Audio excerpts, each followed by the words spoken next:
Olá, a leitura do Evangelho deste domingo encerra reflexão sobre o pão da vida, que foi tema da liturgia de 3 domingos seguidos e que compreende o capítulo 6 do Evangelho de João. Este longo discurso temático chama nossa atenção para a centralidade do pão, da comida, do alimento, pois tem a ver com economia e com teologia. Estas duas dimensões da vida humana caminham juntas aqui neste capítulo 6. Jesus sabe que ter o que comer é uma das maiores garantias da dignidade da pessoa humana. E tem a ver com teologia porque a partilha do pão, a Eucaristia ensinada por Jesus, reúne em si o projeto de Deus para que todo ser humano tenha vida e vida em abundância. A comunidade joanina compreendeu o gesto de Jesus na partilha do alimento e elevou este entendimento para um sentido mais profundo. Jesus é o pão vivo descido do céu. É o pão espiritual, teológico, que trabalha para a realização das obras do Pai. João entendeu o sentido do pão vivo, mas muitos discípulos não compreenderam a sua missão e suas palavras. O evangelista elabora uma reflexão sobre essa incompreensão. Ele vai dizer que os discípulos consideravam uma blasfêmia Jesus revelar uma identidade divina. Eu sou o pão vivo descido do céu. Quem comer deste pão viverá para sempre. Muitos discípulos disseram: essa palavra é dura, quem pode escutá-la?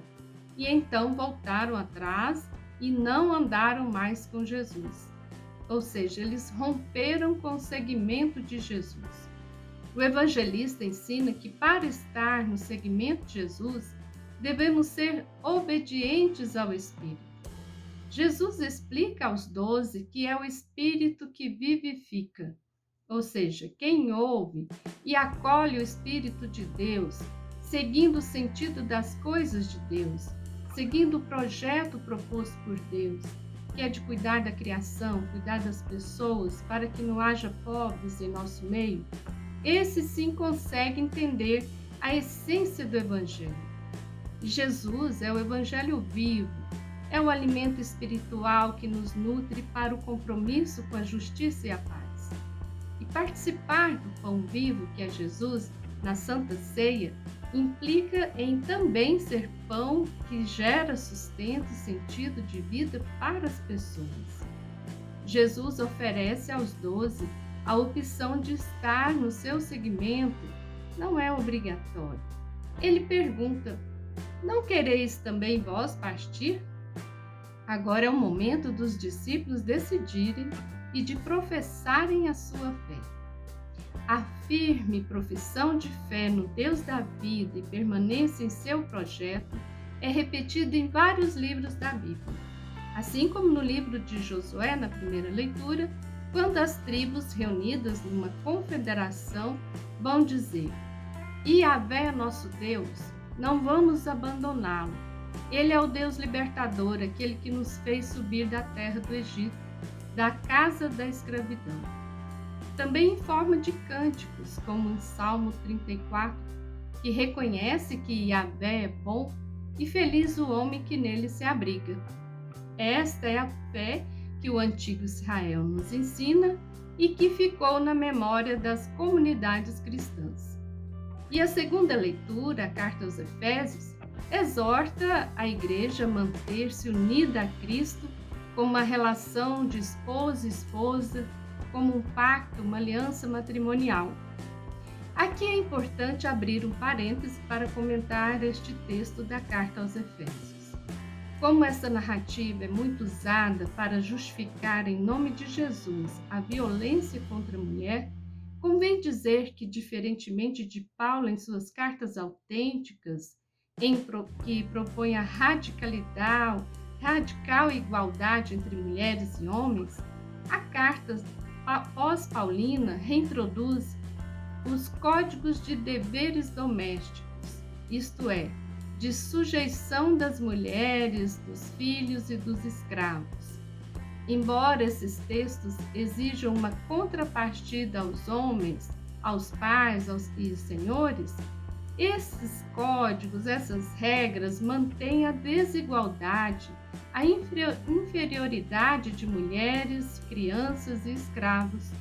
Por isso, precisamos voltar a Jesus e ao Paulo histórico, que propõe o amor e o respeito mútuos, como ainda sugere no versículo 21, e não sujeição e temor unilaterais.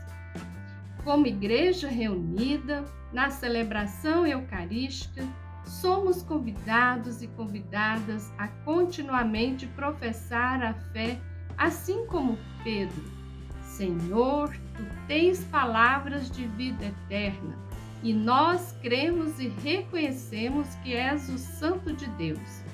Somos convocados e convocadas a viver essa fé partilhando em solidariedade nossa vida, nossos bens materiais, espirituais, com os irmãos e irmãs, sobretudo os mais necessitados. Atualmente vivemos no contexto de morte. Cresce a miséria, a fome, causada não somente pela Covid-19, mas, sobretudo, por falta de projeto de política pública que cuide verdadeiramente das pessoas. Jesus está a nos perguntar: onde vamos comprar pão para que estes possam comer? Será que, como aqueles que abandonaram Jesus e voltaram atrás, nós não estamos também abandonando o projeto de Deus quando permitimos, por exemplo, filas de mulheres em busca de ossos para alimentar seus filhos, num país que orgulhosamente conhecido como católicos e cristãos? Será que estamos dividindo os alimentos com os que precisam? Que Jesus, o pão vindo do céu, nos motive na caminhada de tornar nossas comunidades e paróquias sinais de pão repartido e alimento espiritual que nos leva a construir uma sociedade sem necessitados.